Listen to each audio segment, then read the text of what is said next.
Over 3,000 players tried beating this level, but only one of those players succeeded. And this other level is one of the coolest ever created, and only one person actually beat it as well. And I'll beat both of these levels in this video. So one of the main reasons only one person out of 3,000 survived this level is because near the end, there's a 7-second long section that's arguably the hardest 7 seconds of any level I've ever beaten. But this beginning part tricks players into thinking they can beat the level. And here's where it starts to get harder. In this part, I activate these 3 skull platforms by stepping on them. And after riding this bottom one for a bit, I can jump off the platforms and gain just enough speed to jump past all the spikes. Now in this part, I grab a red coin as I triple jump, and now the tricks start to get more difficult. Like here, where I drop this spring and precisely stall in the air to land on it mid-air for a jump. But the end of this level is like 50 times harder than that. And there are multiple inputs where I have less than 2/100ths of a second to successfully pull off a trick. Before that though, I have to precisely stall in the air in between the fireball and saw by doing these ground pound cancels. And this is the hardest part of the level. I destroy these enemies by throwing a POW block, grab this shell and throw it with perfect timing so I can stall to jump off at midair. Then I jump at this exact moment so I can throw and somehow clip the shell into the ceiling so it slows down enough for me to jump off at midair. Now I have a 60th of a second to wall jump to the next platform without hitting the enemy, and I perfectly time another jump past this icicle. Doing all those tricks within 7 seconds is one of the hardest things I've done in this game. But now I'll show off arguably the coolest level I've ever beaten on this channel, where this wall of fireballs chases me as I speedrun through the obstacles. I time throwing this POW block to destroy the enemies in front of me.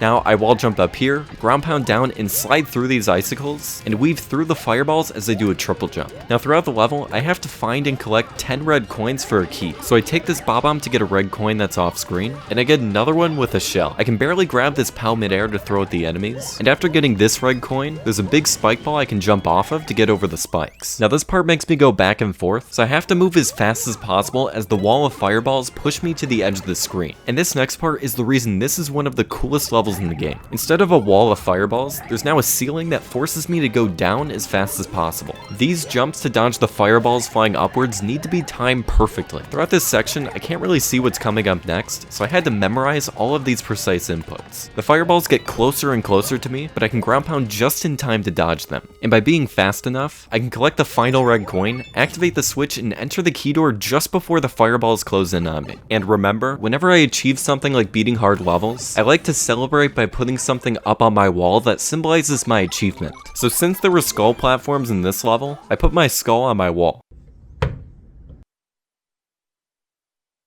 So that was one of the coolest levels I've beaten, but another contender for the #1 coolest level I've done on this channel is this one where you have to backflip off of Yoshi and do more stupidly difficult tricks. And to see that video's right here.